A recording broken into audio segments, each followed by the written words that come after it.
I knew something was wrong the moment I stepped into our home and heard nothing. Not the hum of the refrigerator, not the rustle of shifting air, not even the soft tapping of Mia's anxious foot when she was trying to rehearse a lie. Just silence.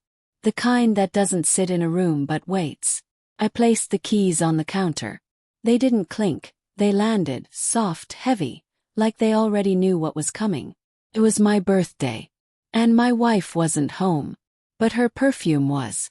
A faint, fresh trace of it drifting through the hall. The smell of jasmine, the scent she always put on when she wanted to feel desirable. Or desired. I walked into the living room. On the coffee table lay the gift bags I had found earlier that week, beautifully wrapped, tucked under our bed. I had pretended not to notice them then because I wanted her surprise moment. Now they sat open, empty, discarded. My chest tightened. Something was off. Something was missing. Something felt taken. Check my phone.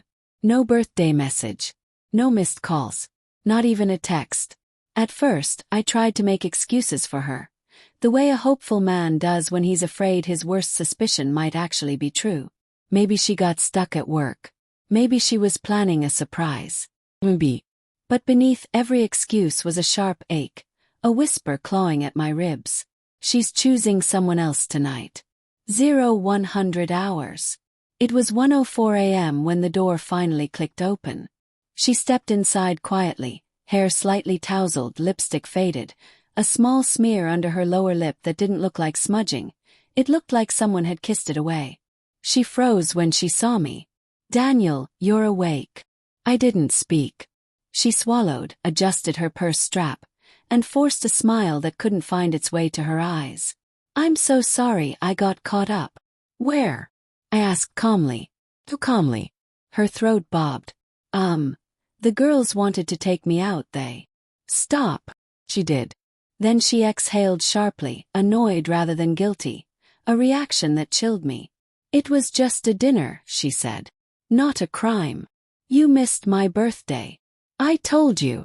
"No," I said, my voice breaking for the first time. "You didn't tell me anything." She looked away, irritation clouding her features, not remorse.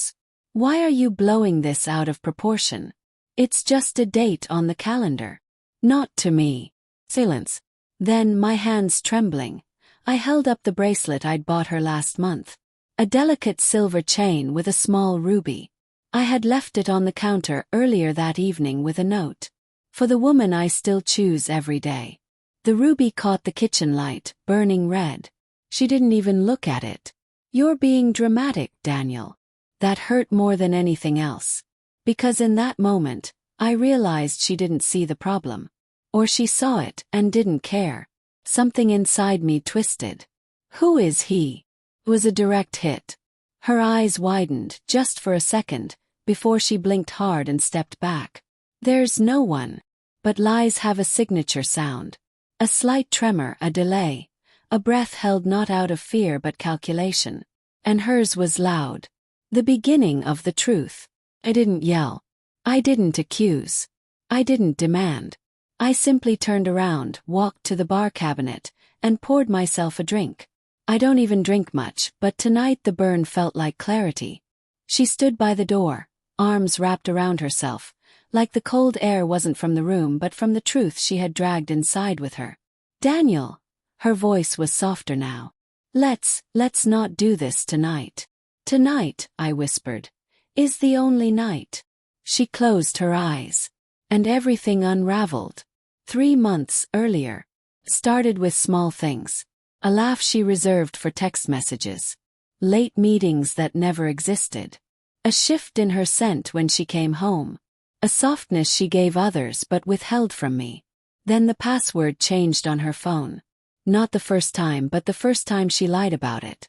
I remember asking casually, "Why did you change it?" She had smiled, touched my cheek, and kissed my forehead like I was a child. "No reason." No reason. But reasons don't hide themselves unless they have to. "Man." Back in the present, I asked again, "What's his name?" Her fingers tightened around her purse strap until her knuckles whitened. "Daniel, please." "His name." A tear slipped from her left eye. Mia never cried from her right first. I used to love that little detail about her. Ethan, she whispered. There it was. A confession so soft, it shattered the room. How long? She shook her head quickly. It wasn't. How long? Silence. Mia. 4 months, she finally whispered. But it wasn't supposed to become anything. It just happened. It just happened, I repeated, tasting the words like poison. I didn't mean to hurt you.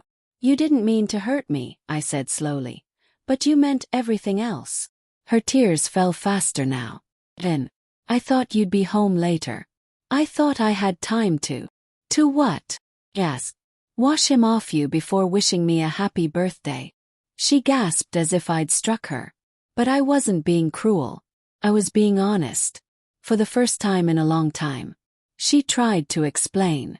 She stepped closer, reaching for my arm. Pulled back. Just listen, she pleaded. Please. I listened for months, I said quietly. Every time you lied. Every time you smiled like everything was normal. Every time you climbed into bed with me after being with him. She covered her mouth, shaking. It wasn't sex, she choked out. Not until tonight. That was the final blow. My heart didn't break. It bowed, like a tree finally giving under its own weight. And my birthday was the day you chose. I didn't choose it. You did. Her knees buckled and she sank onto the couch, sobbing. But grief didn't move me. Not because I didn't love her. God, I loved her more than she ever understood, but because something inside me was gone. Burned out. Like the last candle in a room that had once been full of light. The end of US. I didn't scream. I didn't throw anything. I didn't ask for details. I simply said the words I never thought I'd say. I want a divorce. Her head snapped up. No, Daniel, please don't say that. We can fix this. We can go to therapy. We can talk. I've talked, I said. You didn't. And now there's nothing left to fix. She crawled toward me on her knees, gripping my hand, crying so hard she could barely breathe. Don't leave me, please. I made a mistake.